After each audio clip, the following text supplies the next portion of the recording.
great. We're just really excited that you're here to join our African American Read-In and have some fun and some conversations. So do you want to start? Okay, so we're having conversation as well as entertainment, as well as food, and so we want to keep some ground rules in mind as we talk about our community and race and identity and all sorts of fun things that get people speaking their minds. So please stay engaged if we're talking and communicating. Also speak for yourself and speak your truth. I'm looking at all here, I see beautiful faces, and I'm positive that we can all share our truth. Practice courage, practice grace with yourself and with others, respect our diverse experiences, and I can also know that some people I don't even know that are here. Hi, people I don't know. Expect unfinished business because we're only here for a couple of hours. But when you see somebody at the grocery store, corner them. Talk about what we talked about today. Don't kidnap them, that's illegal. Take responsibility for your own learning. Feel free to email me and I'll give you my email if we talk about something that's you want to know more about or don't know what it is or what have you. Highlight the positive, experience discomfort. Notice how long you're talking. Stephanie, notice how long you're talking. Practice courage. Observe the 24-hour rule, which means if you get ticked off about something, before you shoot me an email, that's not kind, wait 24 hours. Eat a snack. Take a nap. You'll feel better. And then please respect confidentiality if people tell things that you know that they probably don't want to spread to other people. Thank you. Let's talk about this first. So this is something that Stephanie and I both use in our classrooms and stole from art teachers. Where did we steal it from? Stole from Liz Barker. Yes. I mean, because this is the best kind of teaching, right? Is stealing. So oftentimes when having hard conversations, things come up that make you a little bit uncomfortable. So I encourage my students, and we're encouraging you guys today, if you say something that comes out wrong, this is a me statement, that you suddenly realize is kind of bad, or just sounds different, hanging in the air than it did in your head, you say oops, giving yourself the opportunity to have a do-over and kind of backtrack a minute. If you say something, if someone else says something that hits you in a way that makes you feel bad, you say ouch, giving that person an opportunity to realize how that comment hit them. And then if the conversation is moving too fast, you're not following a line, I need you to scooch back, you're not familiar with a concept or an acronym, or you just want to slow down, you say whoa, asking for clarification, giving people the opportunity to ask a clarifying question or for you to restate your comment. Or like Stephanie and I get accused of all the time, you're just talking too fast. Yeah. And so at the table are some handouts. One of them is just for you to take notes while we watch videos, while we talk or whatnot. And then on the back of that handout is I call it the woe board.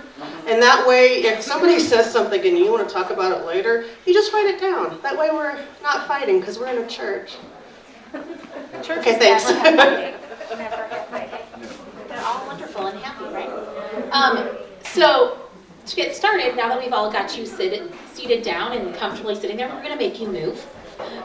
So to start and end our program today, Dr. Todd Payne from Missouri State University is here. So you can just leave your stuff, and we're going to pick ourselves up and go find a seat in a pew. And Dr. Payne is going to start with Amazing Grace today. So head on that way. First of all, let me say thank you for having me to be a part of this auspicious occasion.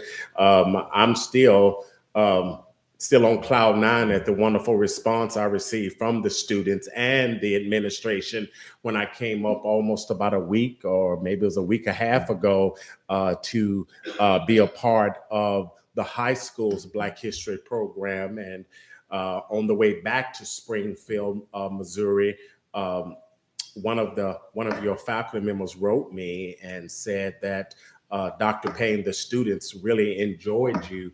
And one of the students had said that we felt like that he respected us. He really truly gets us. And as a faculty member at Missouri State University for the past 19 years, what I always say to my students is what my voice teacher, when I was an undergrad student at the University of Memphis, was that she would always tell me, I'm not teaching you about voice. I'm teaching you about life through voice. And even though she's been deceased for about 15 years now, every time I'm teaching my students, whether the lesson was good or whether the lesson was bad, I can hear her speaking through me, because Dr. Payne wasn't always Dr. Payne who came into his lessons and everything was prepared and everything was perfect. So she had those moments where she treated me like I was going through Navy SEAL training, and it was hard, but I appreciated it because she was like a second mother to me. So that's how I treat my students at Missouri State. And we talk about a lot of issues. And with this being Black History Month, the majority of my students are white, but still we leave no stone unturned. I share with them some things that I've experienced just so that they can know that the same thing that I said to the students at Lebanon High School was that you're the next generation, and there are so many dreams inside of this high school that need to be broken. So we need you. And in the words of one of my colleagues at Missouri State University, who always says to the students, we need you to step up, stand up, speak up, but most importantly, we need you to stay up. This song, Amazing Grace, which is a song that I believe we all have heard, we all have sung, we've heard our parents, our grandparents, our great-grandparents sing it. So I truly do believe that across this world, everybody has heard this. But it was about 10 years ago, in doing some research, that I found out some things about Amazing Grace that I did not know. What do I believe about Amazing Grace? Well, I believe Amazing Grace, it transcends race, it transcends multicultural differences, it speaks diversity, and it will continue to do so for years to come, because I truly do believe that in the eyes of God Almighty, that first melody that you hear, I guarantee you, if it was played, we would all hum it. That's how connected we are. What I learned was that the writer who put the words to this melody was a man by the name of John Newton. He was born in 1725. He was a slave buyer turned ship captain. And according to the history books that I read, he transported more than 6 million slaves from the ivory coasts of Africa to the sandy beaches of the United States of America. During one of his journeys, a devastating storm almost took his life and the slaves who were in the belly of the ship. But because he escaped unscathed by grace, he converted, he became a Christian, and he began to speak out against slavery up until his death in 1806. The melody which John Newton put words to is speculated to have been a West African melody.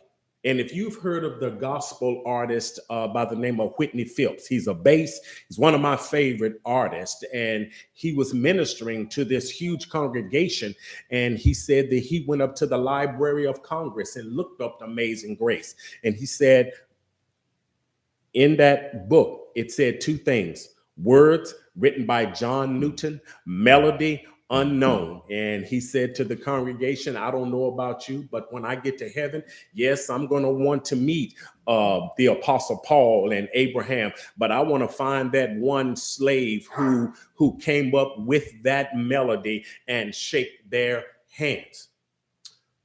Like John Newton, I know what it's like to go through a storm and escape it unscathed by grace. And for those of you who have never, ever in your life been through a storm, like my late grandmother used to tell me all the time, baby, you just keep on living.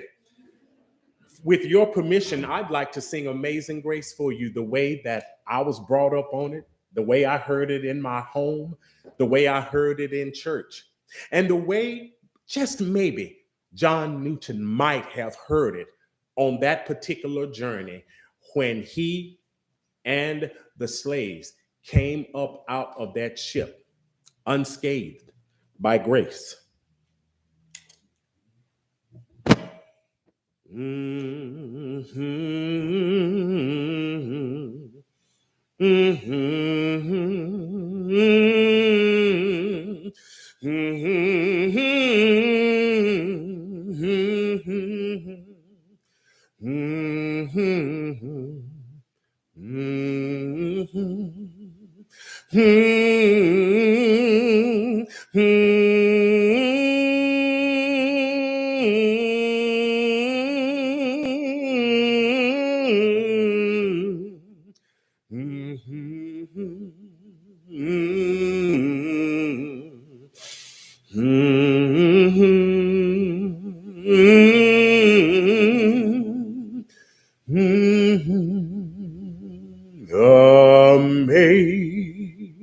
Amazing grace, how sweet the sound that saved a wretch like me.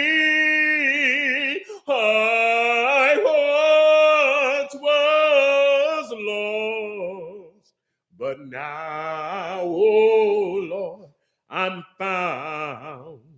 I was blind, but now I see. 'Twas grace that taught my heart to fear, and grace my fears relieved. How precious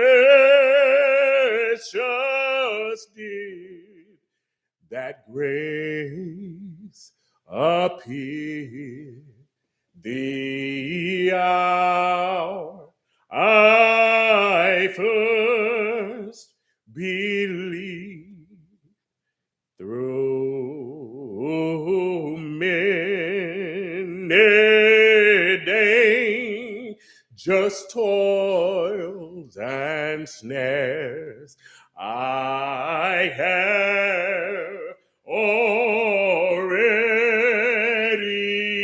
come. Oh Lord, 'twas grace that brought me safe, brought me safe thus far, and grace will lead me home.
Thank you, Dr. Payne. I don't really have words after that. So we're going to move back that direction and have some conversations and some watch some videos and hear some readings as well. So let's go that way. Grab more food. Take us through Black American culture from Africa to today. And we're doing that through Black American cookbooks that you see spread throughout the room. The first one will be a reading from High on the Hog by Joey Tsitsi, who is a junior at Lebanon High School. I do want you to know that High on the Hog is also a lovely mini-series on Netflix, and if you have not watched it, please do so. It is powerful. Watch it with Kleenex. Watch it with Kleenex because it's good, and then there's also recipes, which are also good. Okay, take it away, Joe. I'm a little nervous, so pardon me if I stutter. But I visited my first African market with my mother 3 decades ago. It was a sunny day in Dakar.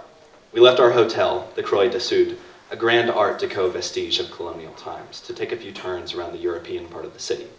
Shortly after setting out, we found ourselves in the Marché Carmel, one of the city's mini markets. I didn't know it then, but before independence, the small markets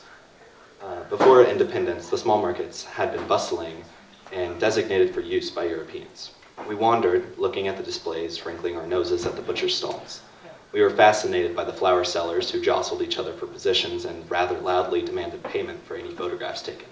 Indeed, it seemed that they did tend to sell more photographs than bright bouquets of flowers.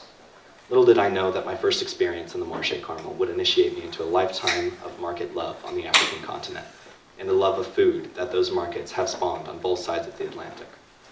I'll never forget that first market visit, but to me, the Dan Tokpa market in Benin will always be the mother of all African markets. No matter how many visits I make, I am always startled by its vitality and its vibrancy. After years of travel and countless skirts boasting hymns stained with market mud from around the African continent, I continue to be amazed at how this large neighborhood market is transformed overnight into a small city of purveyors, each with his own clientele and all trying to hawk their wares. The Dan Tokpa market, or the Tokpa, as it is affectionately known by the locals, is a daily market, but every 4 days it surges to life and trebles in size to become a grand marché.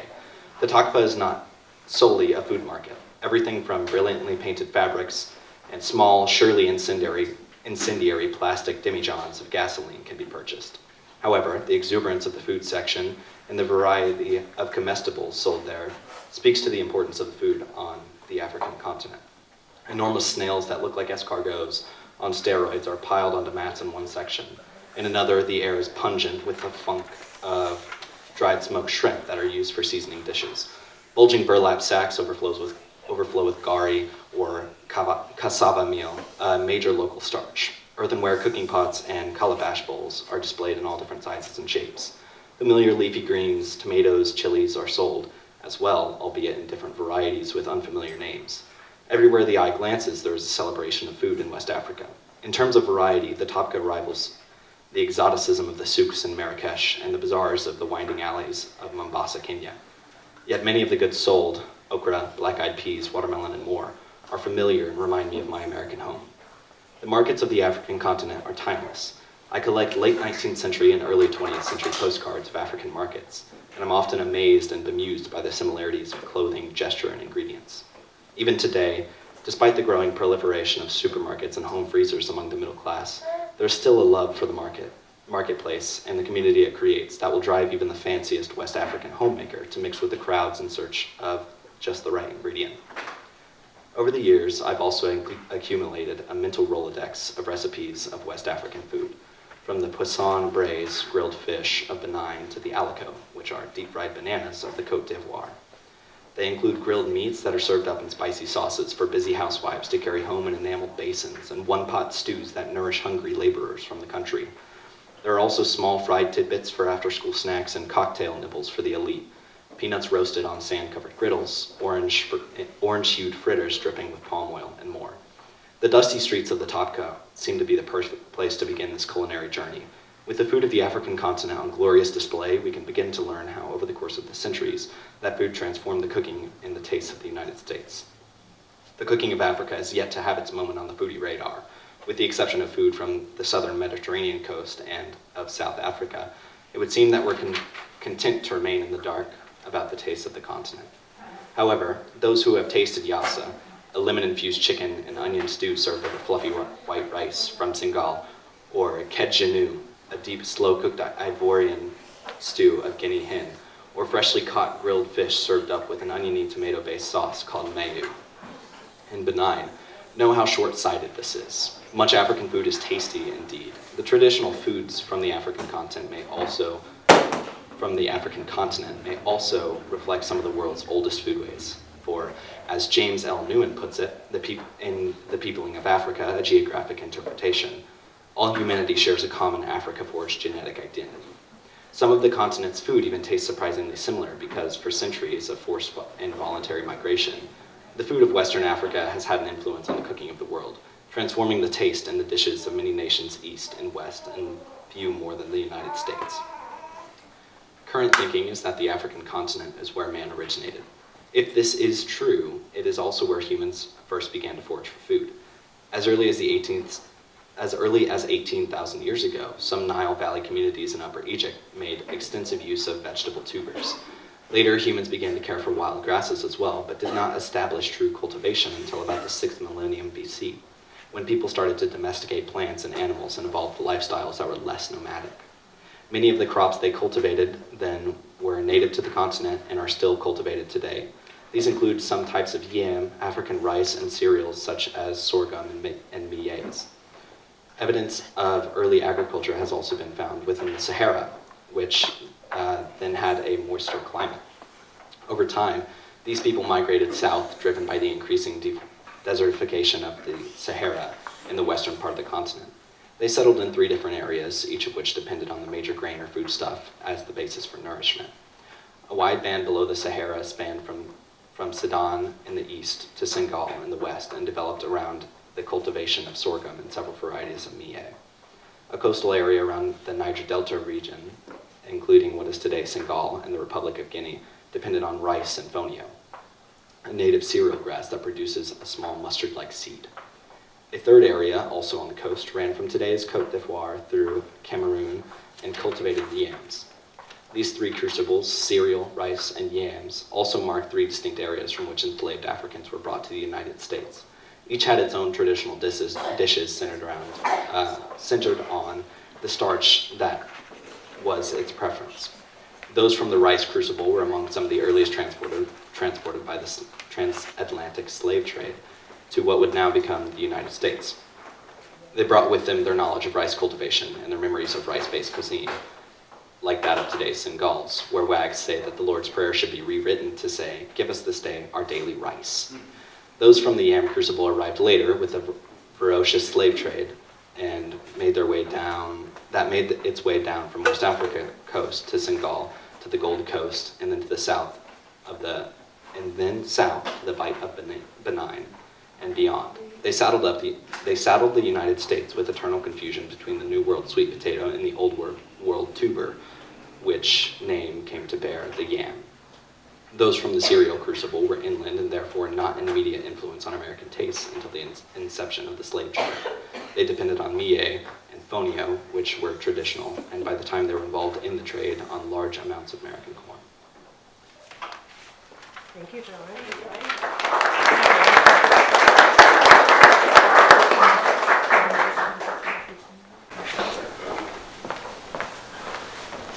Hi, I'm Elizabeth Barker, and I'm inviting Dr. Emily Brewer to teach us about slavery to Reconstruction, The Old South, from The Cooking Gene by Michael W. Twitty.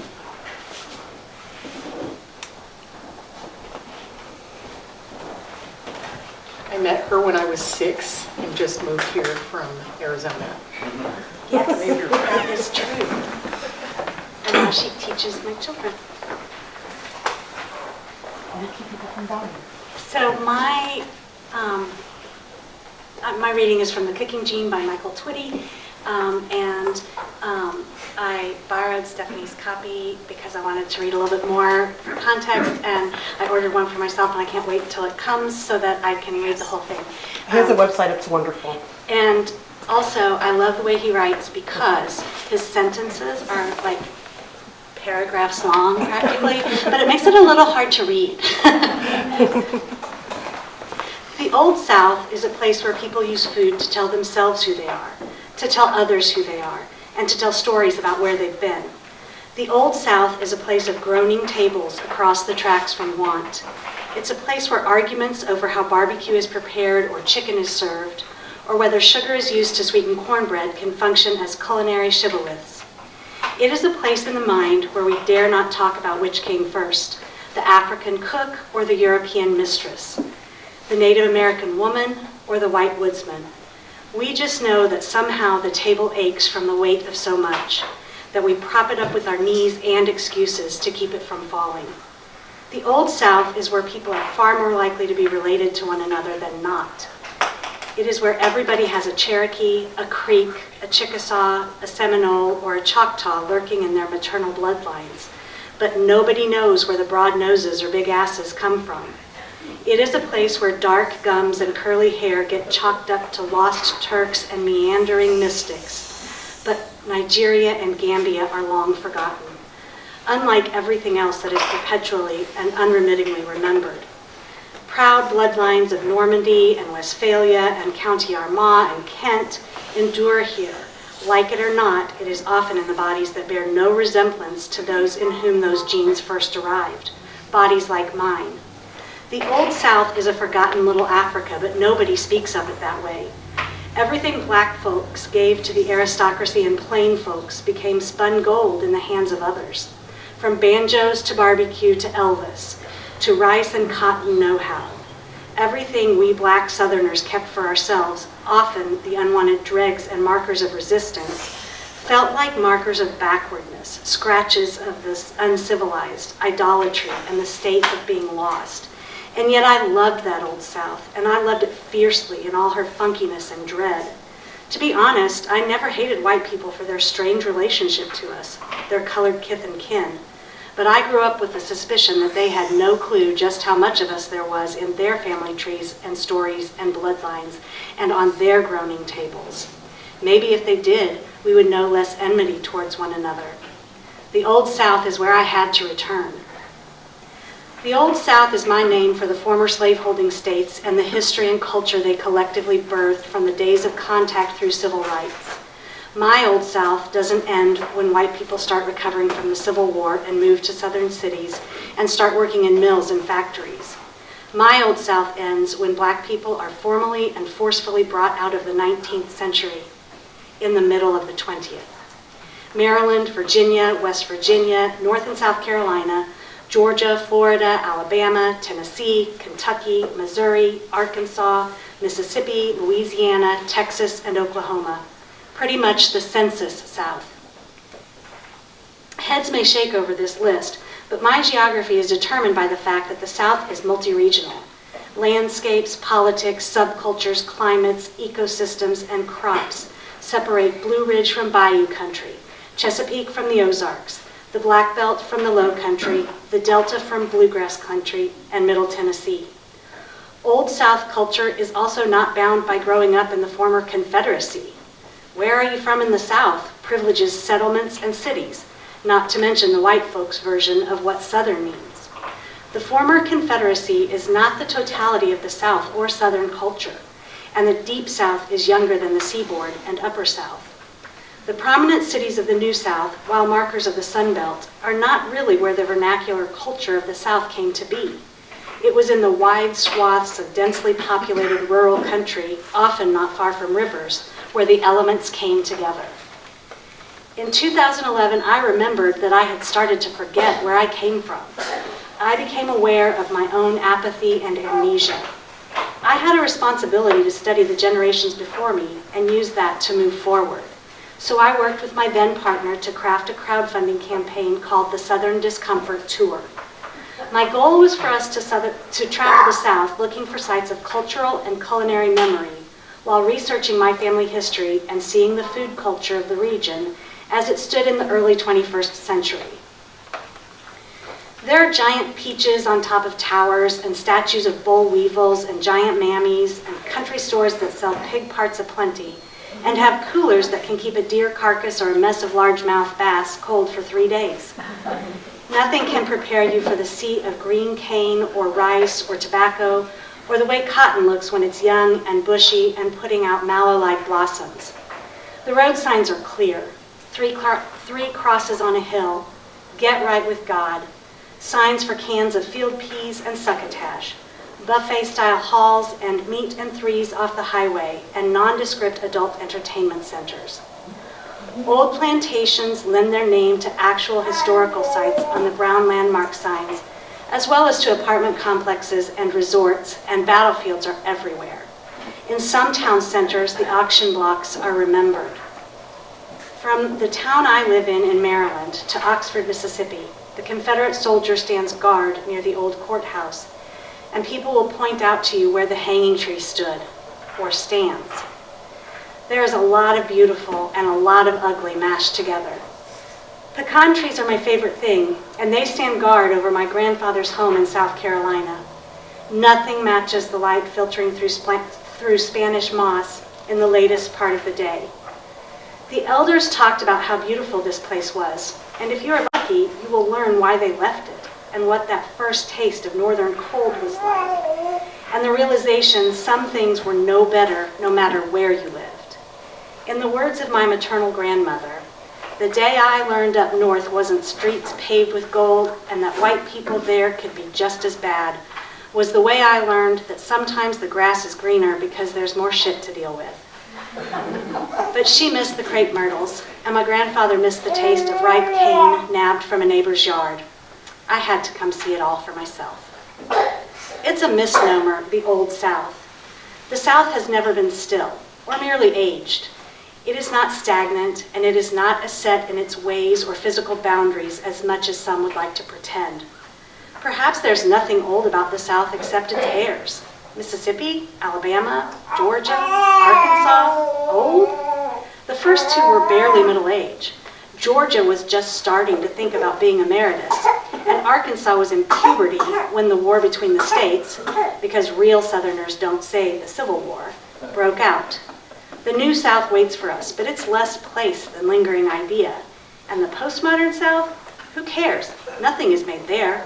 In our minds, nothing is like the Old South, home of the original American rebel.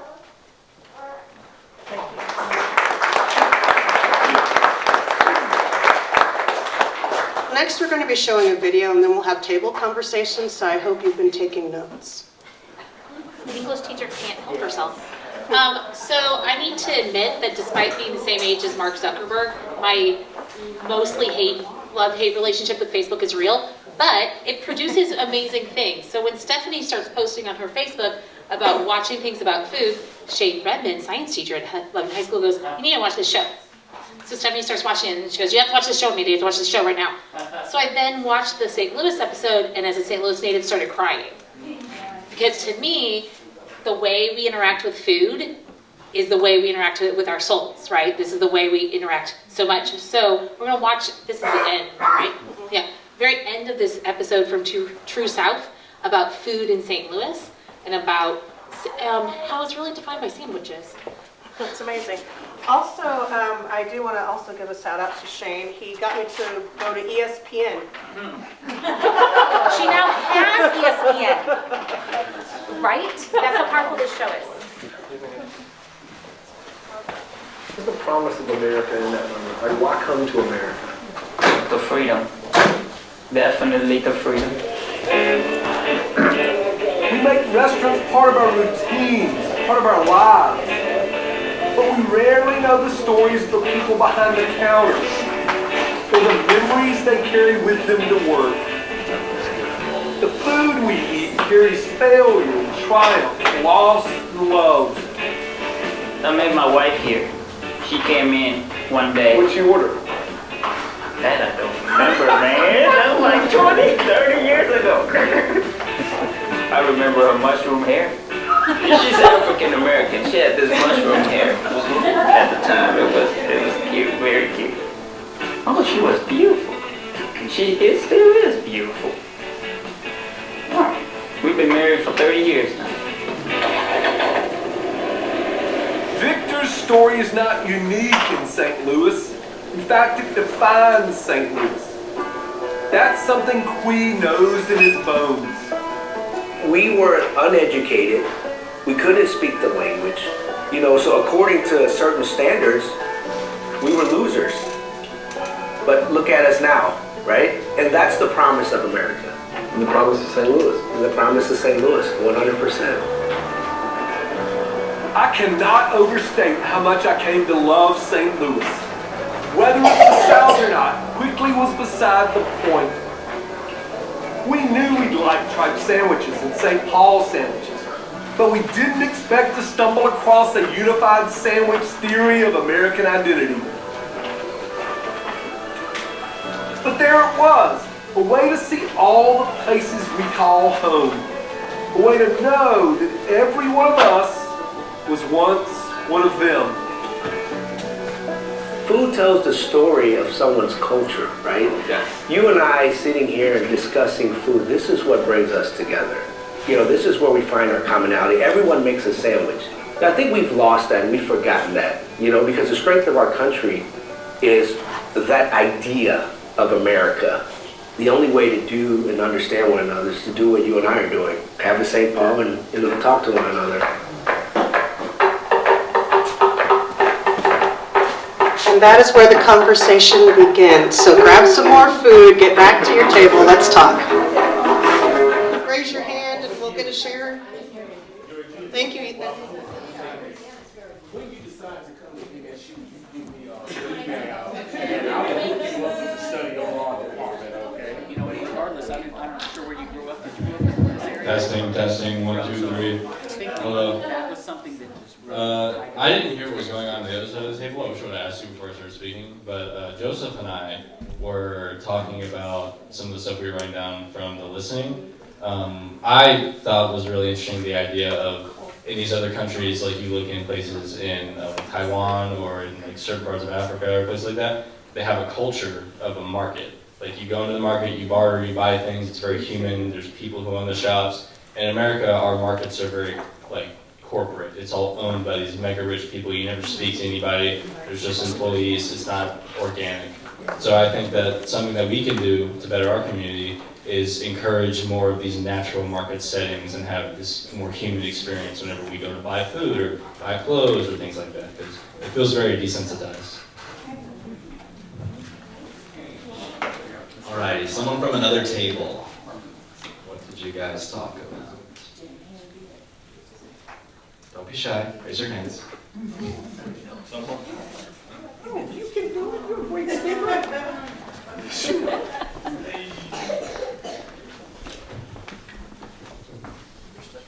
So my table loves to read, and we love hearing about the readings that were happening here and kind of reflecting on, again, the cultures of the different areas. And my husband, Adam, who loves public speaking and cannot wait to take this microphone out of my hand, he was sharing about information that again, this is all about information. Once we know better, we can do better, right? And so he had recently learned about Black Wall Street and what had happened in Tulsa. And we have an audiobook addiction that is not healthy. And so he was listening to this book and telling me how powerful it was and how angry it made him. And I was so glad it made him angry. I think we should be mad about what has happened to human beings in our country. And I was sharing with him about a book that I'm listening to called Take My Hand, and that's about negative eugenics in our country. We were sterilizing very young, poor Black children. Recently, in the last 50 years, our government was allowing this. And so I think the things that we get to talk about are hard things, but I also am so glad that we can share the information with a lot of younger people in this room. I'm really proud of our young people to want to listen and respond. I'm so glad to be here. So thank you. Thank you both, and now Joey's going to introduce Ethan. Alrighty, next we have Ethan Faircloth, who is a very close peer of mine. He's going to be reading an excerpt called The Block from Notes from a Young Black Chef, a memoir by Kwame Onwuachi. Thank you for trying, stop.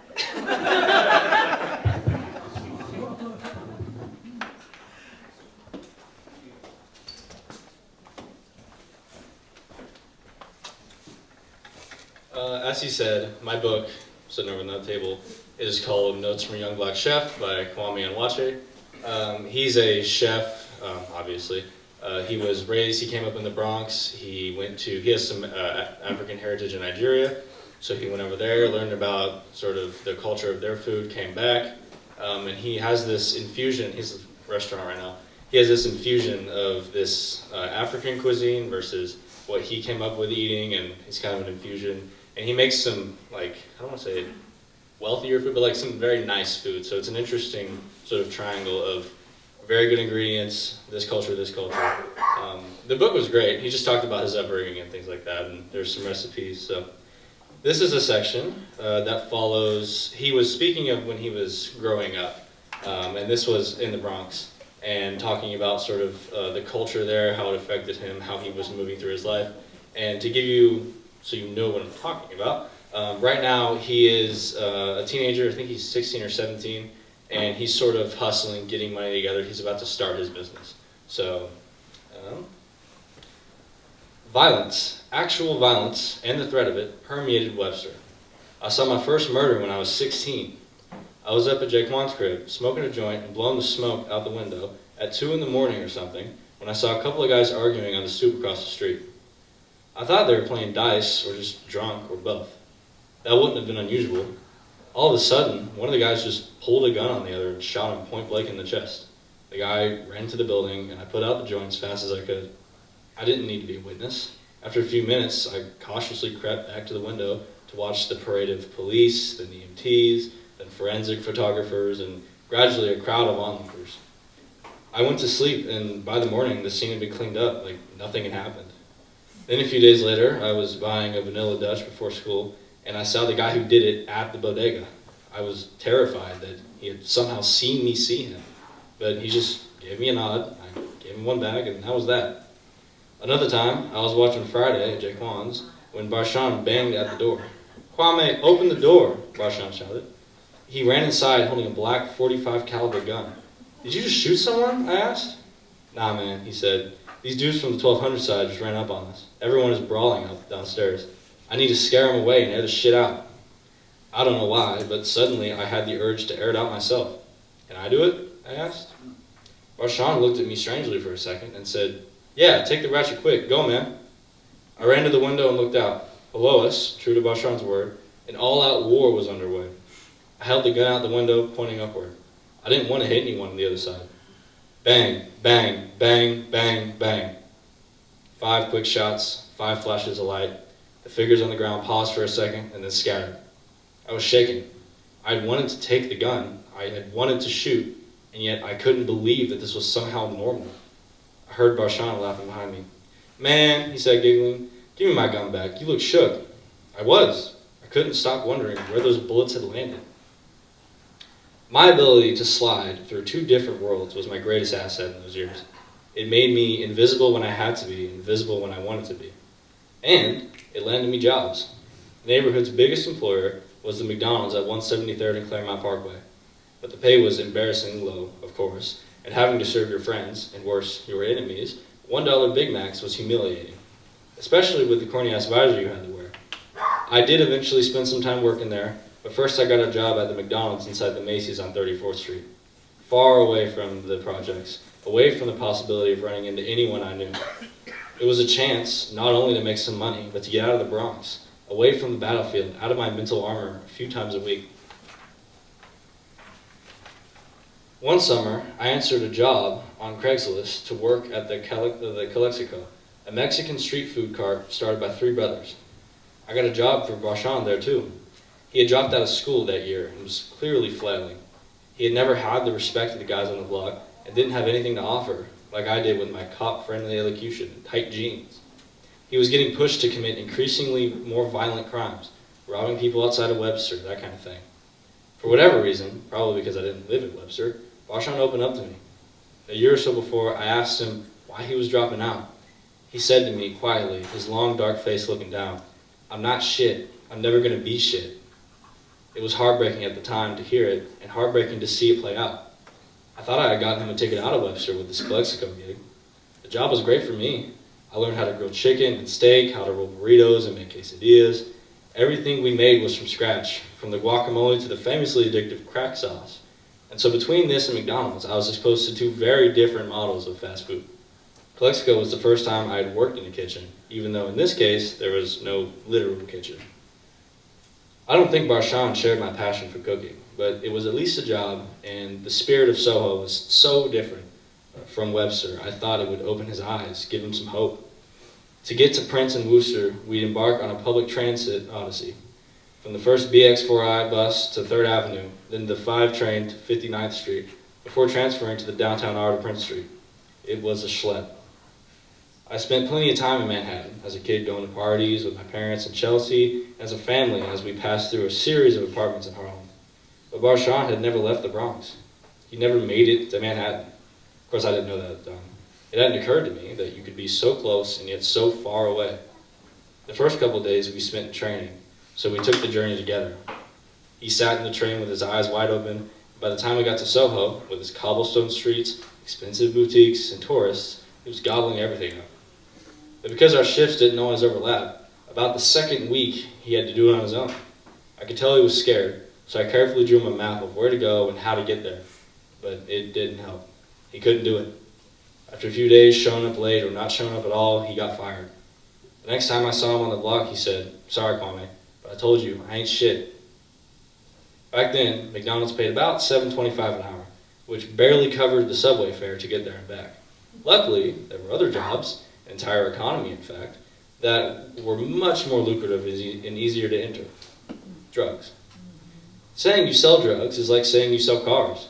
There's a world of difference between selling Maseratis and selling used Hondas, just like there is between moving a few grams of weed and selling massive amounts of cocaine or heroin or pills.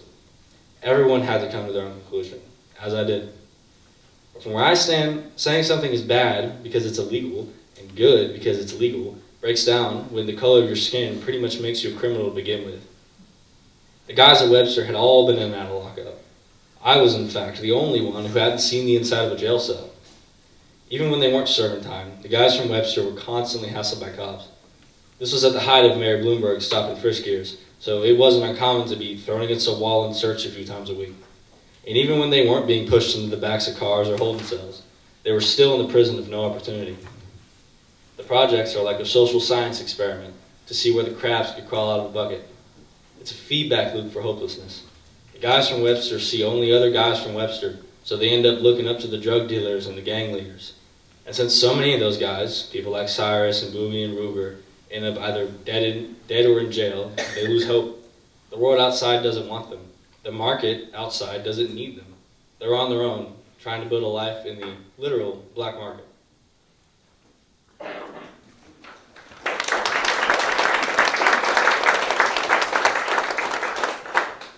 So our next video is a segment of an interview with Colin Hudson. Our students saw some other segments of this at our Black History Month assembly. Colin is an activist originally from Columbia, Missouri, now in Chicago, Illinois. He's been here and worked with Eric Adams and students during summer school, right? Yep. Doing the documentary on Old Town. He's worked with Stephanie's students at Missouri Scholars Academy. He refers to me as that white girl who keeps liking his stuff on Twitter. It's fine. Colin, I have a name. Not that that matches my Twitter name, but that's a whole other thing. But Colin's just a super fun, dynamic guy talking about Black resistance, which is this year's theme for Black History Month. So what do we do here in Lebanon? What do we do when we say Black resistance and we say defund police and people automatically get in their head and replace it with, right? But there are some people who, when you say these words, they totally stop listening, they tune out. How can we get them to understand our definitions of the words abolish, defund, Black resistance, enough to have a conversation of what that's supposed to look like for our nation and internationally? I mean, if we're going to go big, right? So that's always tough. I think, what I thought was great around 2020 from now, not even just the uprisings, but COVID and stuff, was that because things got so bad, people were talking about it, certain movements spawned, and folks who typically weren't provoked in certain ways were. But also, lots of these words got even more politicized, and there were different narratives attached to them that weren't necessarily true.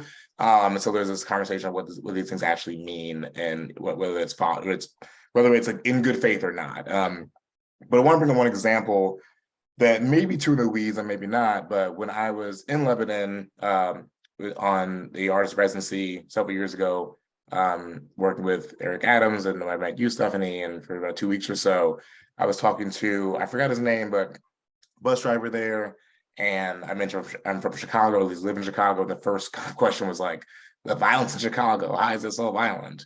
And I've gotten that before, and so my first, I've kind of trained myself how to answer that. I'm like, yeah, when when the mayor closes all these schools, that's a systemically violent thing. Yeah, when they close with the health clinics, that's systemically really violent. Like, you're right.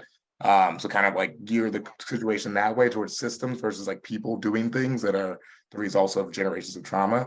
And so I think when we think about and get caught up in the polarization or the what have been called out buzzwords that get people triggered and charged, I get how that happens.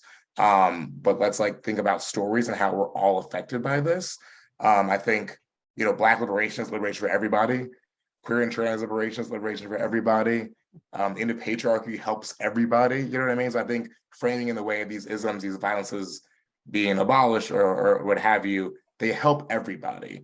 And so when I think of that as like a lofty kind of bigger thing, when people hear, especially folks with privilege who aren't used to hearing these things, might hear that and kind of scoff at it. When I was talking to this bus driver in Lebanon, we were talking about, Chicago and versus Lebanon, how very different the environments are, but also how very similar they were. He was talking about just the town in general, the socioeconomic status of folks in the town, and the resources like young people had in the town, and that could have changed, then I'm not sure. But I was like, oh, that sounds very similar to young people I know in Chicago, mainly like Black and brown students in Chicago, very similar to the white students you're talking about in Lebanon. Like, why is that, right? He was also talking about his history of employment from the 60s, 70s to now. He mentioned how himself, I think other folks lost a bunch of jobs in Lebanon while he was like coming to where he is now. And I kind of asked like, well, what, like, give me a decade. And he kind of like, oh, like late 60s, early 70s. I'm like, yeah, I could have guessed that because there was certain policies done on the federal level that took away jobs and took away industry from small rural white towns, as well as urban centers, and put them either overseas or took them elsewhere, paid folks less, and it hurt everyone. White supremacy hurts white people. Patriarchy hurts men. Like, all these things actually hurt everyone. They sort of finding common struggle is important, and also knowing kind of how much you're willing to give in those certain conversations or certain challenges of trying to reach people. I don't think your job is convince everyone of your opinion or everything is of something that you think is right. I've learned that the hard way, right? But I think finding that common struggle is important. So they're interesting talking to this older white man who does not think the way I do politically. We were like, yeah, we think all these things are violent, all these have affected our communities that look and sound and are very different. We have a lot of common struggle, and our enemies are not each other. They're not. Well, we can understand how capitalism, white supremacy has hurt us all. And it's elite's fault, it's intentional, it's years and decades and generations of intentional harm, and we've always resisted against these things, and we can continue to do that. We just have to pour into each other, and I think language naming is important. If we find that common struggle, we can that can be a starting point to start learning from each other. Pause him there and have you guys start talking again. Thank you. If you'll look on the back of this program, there's a QR code.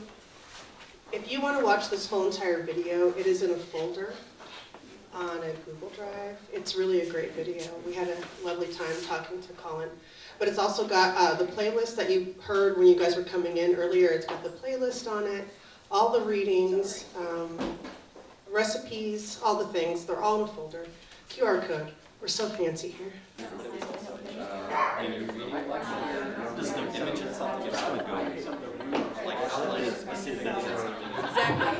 Now is the time for sharing your ideas with the rest of the body of people who are here. So if anybody wants to do that, raise a hand. Yeah, so I was going to say the video that we had on, I really enjoyed the point that was made when it comes to all systems of oppression hurt everybody. Patriarchy hurts men, racism hurts white people, so on and so forth. And he also touched on the use of buzzwords. And it reminded me of when I talk to like my relatives, like let's say my uncle, well-meaning man, but extremely staunch in his very, very skewed opinions.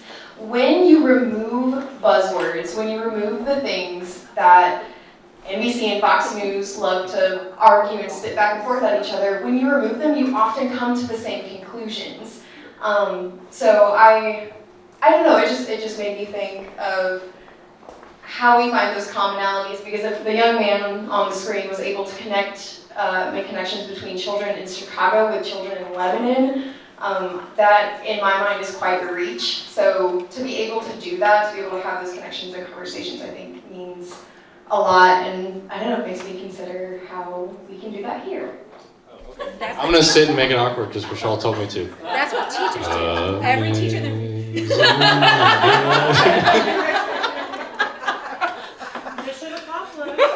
Speaking of awkward, Ethan's no longer graduating.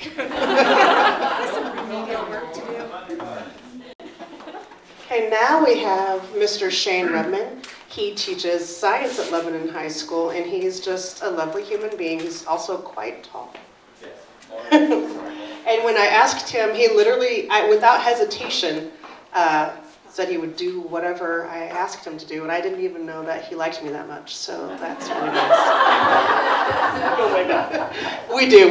We go stupid way back. We didn't even know. Like, he graduated from Parkview, and I graduated from Mansfield, and we have some of the same friends, and we're at the same parties in 1993. Good times. A lot of people have a kind of Gone with the Wind picture of Southern cooking in their heads. There's a huge candelabra on a planter's table set with fine linens and silver and piled with platter after platter of the best food you could ever imagine. But feast every day. Coach's voice. My great-grandmother was probably in the kitchen at some of those feasts, and she may have known a bit about how to prepare them, but that old planter's table really is gone with the wind. Real Southern country food is a feast, but is one based on flavor and knowing how to coax flavor out of everything you can and serving plenty of it. It's more elaborate than soul food, though the Lord knows it can wake your soul right up with its deep, satisfying taste, the kind only home cooking can give you. That feast might be a fantastic breakfast with shrimp and grits, sausage and eggs, chicken, biscuits and white gravy, baked beans, omelets, coffee cake, banana nut bread, blueberry and blackberry muffins, some of it or most of it. For holidays, there have been certain things like potato salad, even for Christmas. There will be collard greens and ham, fried chicken, mac and cheese, sweet potato pie, and banana pudding and sour cream chocolate pound cake at the minimum. We didn't always have those feasts. Country people in the South had to make do with what was at hand, what they could grow or trade or preserve. There wasn't a grocery store a few blocks away, so they'd have to use their mother wit to feed themselves well. Country people eat rice on and under everything, partly because we're in the low country where rice is serious business, but I think also because rice keeps forever. You don't have to worry about running out to get more all the time. Aunt Laura tells a story about the tea cakes, shortbread cookies, at my grandmother's house in the old days. They'd wash a flour sack and dry it in the sun and then put those cookies in the sack and hang it from the ceiling, safe from little children's hands, so they'd always have a little something sweet to eat. I don't have to tell you the original make-do cooks in the South were slaves. I've been told field workers' rations for a week on a cotton plantation like the one where my great-grandfather harvested cotton were just a few ears of dried corn and 3 pounds of fatback or side meat. They grated the corn and mixed it with water to make a meal of cornmeal mush, or they made hoe cakes right on the flat part of the hoe over a fire, greasing it with a little fat from the fatback. That and whatever green things they could harvest or grow would be it for a week. There might be some eggs or a peach found growing off by the river, but mostly it was the same all the time. Yet those tastes are still what we crave: cornbread, bacon, greens. They speak to us, black and white alike. Cooked right, they sing a powerful song. Someone from up north asked me once if I thought there was a difference between black Southern food and white Southern food. I said yes, and then I had to think for a minute. Finally, I said the difference is that black Southern food is just bursting with flavor. It's the seasoning that sets it apart. It doesn't matter how humble your food is, you can always bring up the flavor that's lurking there. To this day, we know the value of smoked turkey neck, pig's feet, and all those little bits that give you much more flavor than their very small cost.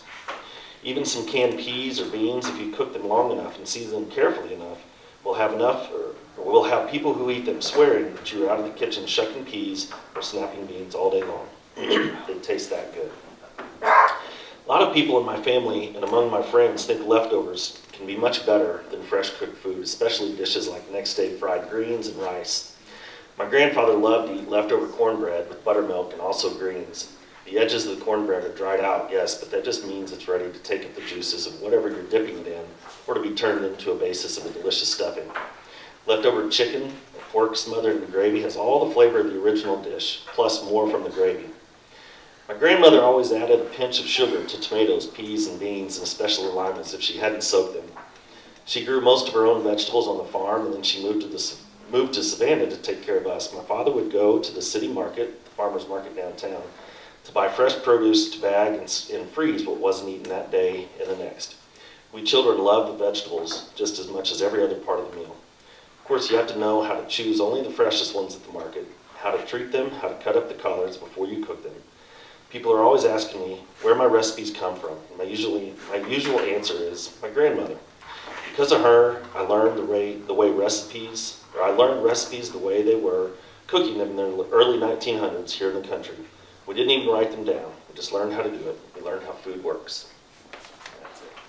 Hi, my name is Tony Lucas. I'm one of the band directors for the Lebanon R3 School District, and I'd like to welcome our next speaker, Alia Barker, reading from Rebels with a Cause from Black Power Kitchen.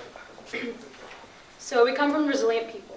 Where we're from, you might say to exist, we must resist. It's not fair, but that's what it is. Getonomics, which we define as a system of neglect that has disinvested and poisoned Black neighborhoods, has affected the three of us in different ways. Many people in the Bronx, a borough of diverse communities, have felt the weight of these systemic issues personally. We came of age in the midst of the AIDS epidemic, the emergence of crack block by block, the failed war on drugs, and the harm of trickle-down Reaganomics. We had joy in our lives, but we also were constantly aware of a cycle of pain, prison, and poverty, with no exit ramp.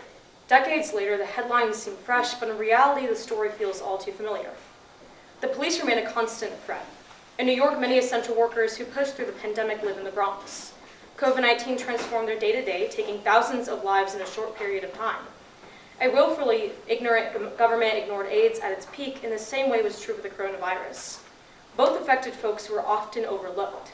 We come from resilient people, even if many of us are tired of needing to be resilient. We're descendants of people who learn the game, adapt, and when the time is right, flip it. In 2020, we started working with La Mirada. In the South Bronx, a Oaxacan restaurant that had been a pillar since they opened in 2009. Husband and wife team Natalia Mendez and Antonio Saavedra were farmers in San Miguel. A Huehuetlan in northern Oaxaca before migrating to New York. They've been a crucial resource in the community, reporting refugees and the undocumented. When we collaborated with the nonprofit Rethink Food NYC onset of the pandemic, our initial goal was to get food to those made most vulnerable by a system of neglect. Families with lower household incomes, seniors, the formerly incarcerated, and the uprisings began in response to ongoing police brutality. We felt it was our duty to feed as many of the protesters as we could. The lack of access to food, and that has been a race issue. We don't use the term food deserts because that implies a system of currents. The systemic inaccessibility of healthy, affordable food sources for many people of color and those living in poverty is anything but nature-made. La Mirada offered their kitchen and resources, and with Rethink, we collectively fed tens of thousands of people.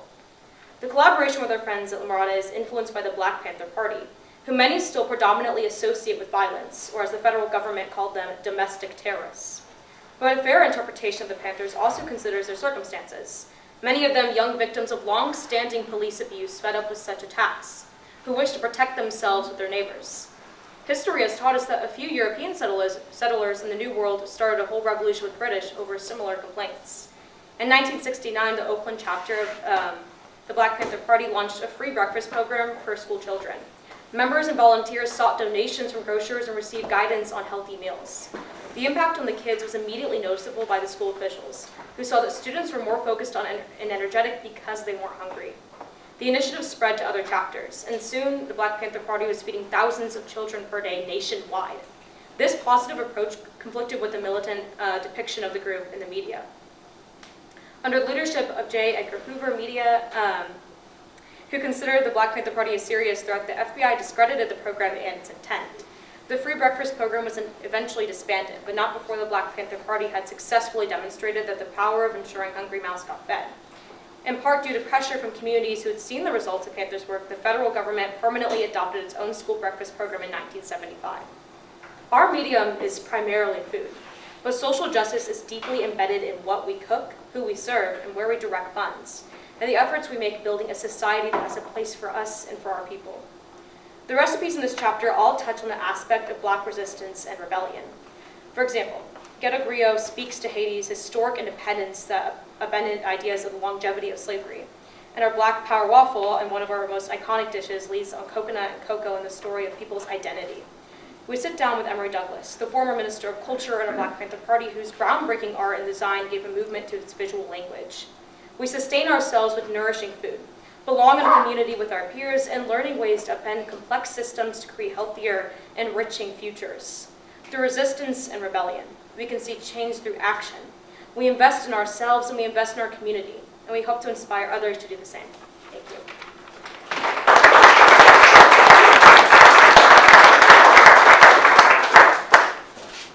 So sometimes you find what you're looking for when you're not looking for it. And the Big Brother, i.e. Google, knows what you actually are looking for. So I was Googling to actually find a video from a different person, and instead found this from NBC News and was like, this is actually exactly what I didn't realize I was looking for. Thanks, Google, for knowing my soul. I'm not sure what we should think about that. Hopefully it's going to work on the first try. Where do you see Black food and Black culture going in the future? Sky's the limit. Have a meal with somebody. You get to understand so much more about it. It's such an intimate thing. And, Black food, where it's at now, it's extremely important to showcase where it was all this time in history and what it's attributed to history. Like, it's done so many great things to what America is now, that it shouldn't be overshadowed. The way that the industry is formatted and the way that it's set up, it's framed to often keep women and people of color and people that are marginalized away from it. I think that's part of what I want to change about the food industry. And I think that the future looks like not just staffing with people of color, but actually building communities of color and pouring back into those communities, since so much has been taken from us, whether that be ideas or sweat labor or sweat equity. I think that it's the ask is what is being put back into our community. And with that, we're going to have our last conversation. An emotional Shelby County Commission. She's going to stop whatever's happening over there. We're going to have our last conversation, and then we're going to head back to the sanctuary for our final music. You guys are more than welcome to come back after that. We still have food to eat. You can talk amongst yourselves, hang out while we clean up, whatever suits you. But this is our last conversation. Make it a good one.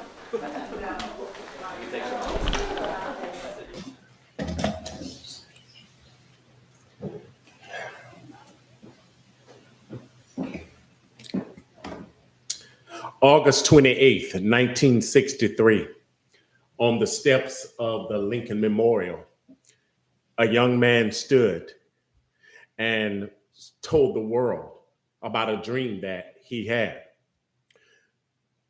According to research, there were over 250,000 live in attendance, but millions watched around the world.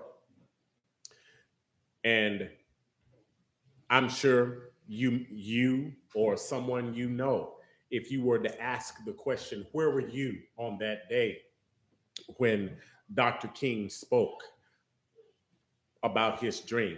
Of course, I wasn't born yet, but I've often talked with my mom about that experience because she was in her teens and what it was like.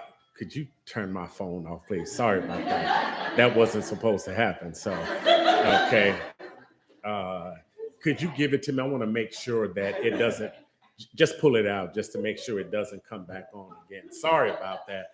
That was not supposed to happen. I thought I had my phone completely turned off. So let's just make sure that it is.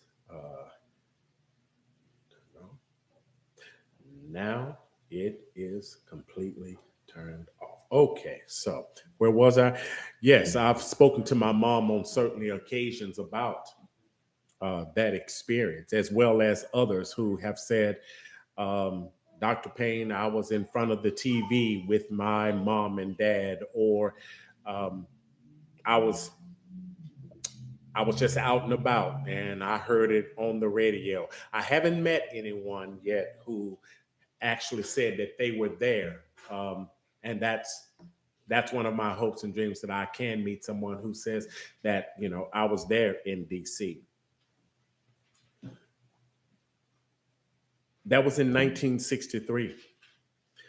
And in 1968, on April 4th, down in Memphis, Tennessee, at the Lorraine Hotel, which is now called the Civil Rights Museum, Dr. King stood on the balcony of the Lorraine Hotel.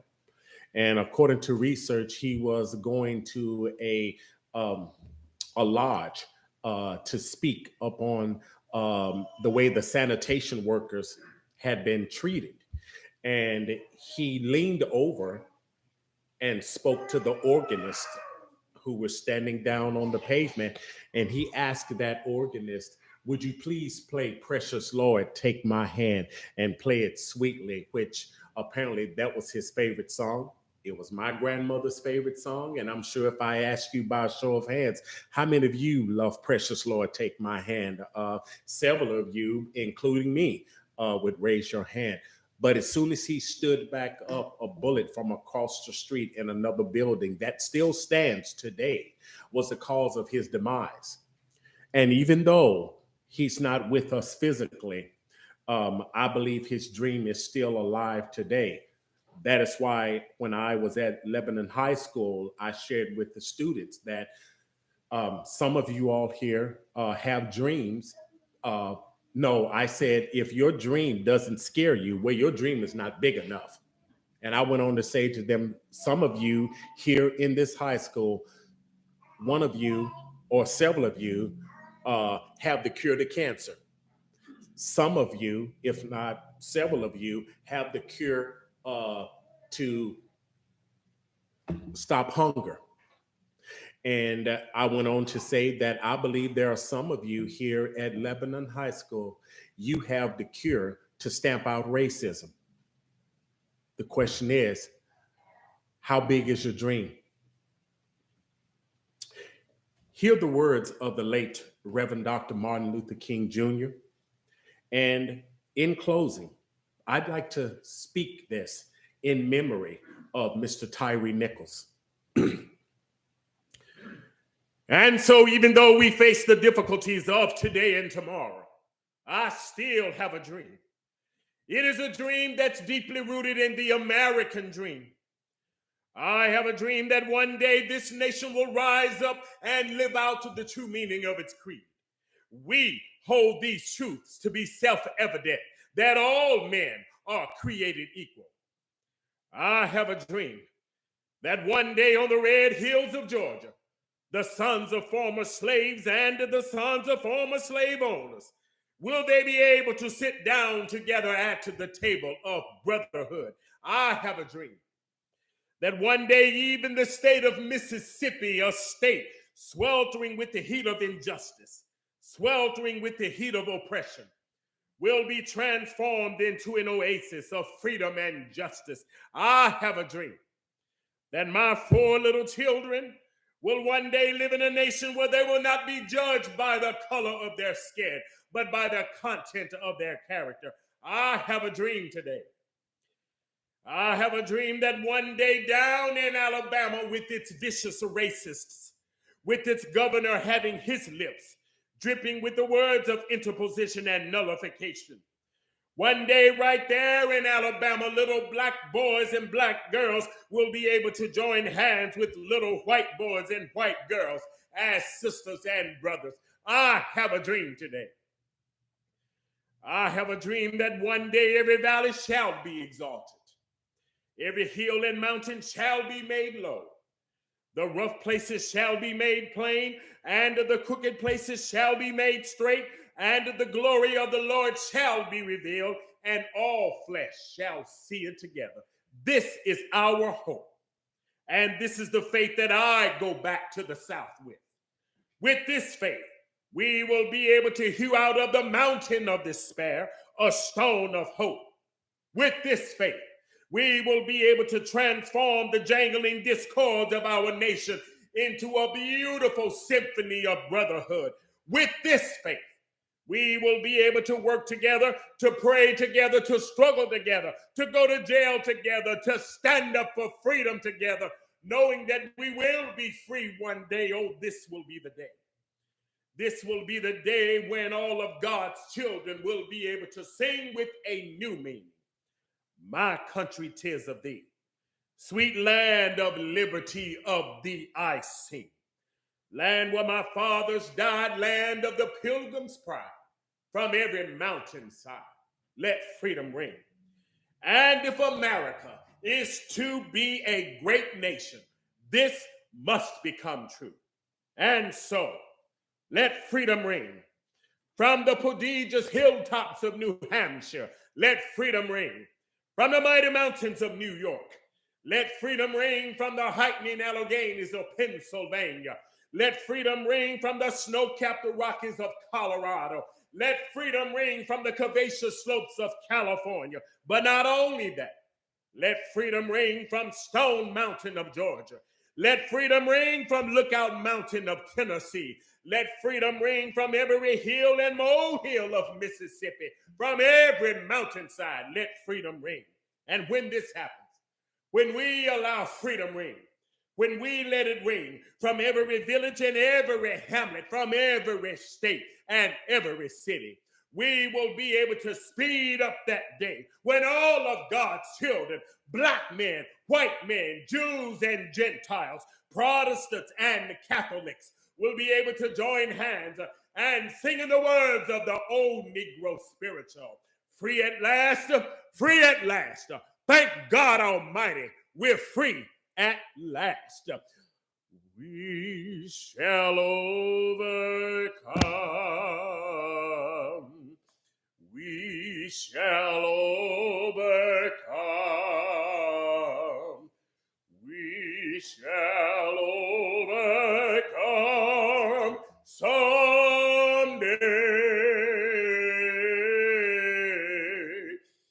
Oh, deep in my heart, I do believe we shall overcome someday.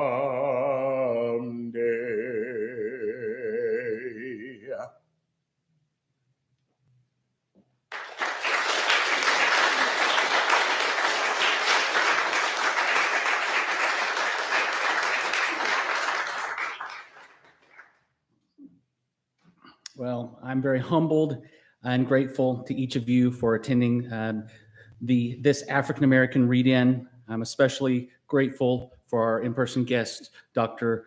Richard Todd Payne, and our virtual speaker, Colin Hudson, for bringing thoughtful content. Thank you to all the readers, the table leaders, people who brought food.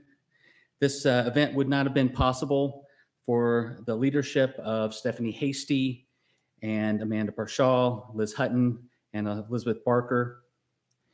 Hope this event will plant some seeds for meaningful conversations to draw our community together, provide more diverse voices, and to allow us to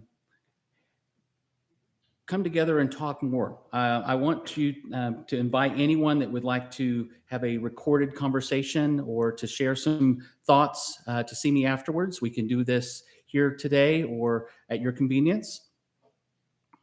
And finally, let me recite a quote from the Reverend Dr. Martin Luther King Jr. He said, "History will record that the greatest tragedy of this period of social transition was not the strident clamor of the bad people, but the appalling silence of the good people." I don't really have any prepared comments, but I just wanted to thank you all for coming together. Thank you, Stephanie. Stephanie spearheaded this. This is beautiful. Stephanie has been working with, our community is about to suffer a great loss. And another community in Maryland is about to gain the master educator that Stephanie Hasty is. And we will miss her so much. But she's going to be doing the good work that she does in Maryland. And in the void that she will leave is that call to action that we have to make sure that people in our community are heard, that their voices aren't drowned out, that we're listening to each other, that we're leading with love. And I'm hoping that, events like this will become the norm here in the Lebanon community and around here. The fact that you all took time on a Sunday afternoon without a whole lot of notice to come here and to come together and have uncomfortable conversations really fills me with a lot of hope. And I thank you, each of you, so much for taking the time to do this. We're going to keep creating events like this and keep bringing people together, bringing people to the table, bringing people to have these conversations, because I think it's just the opportunity to listen to another human being and to maybe hear some experiences that do not match those from your life experiences, but we all have that common humanity.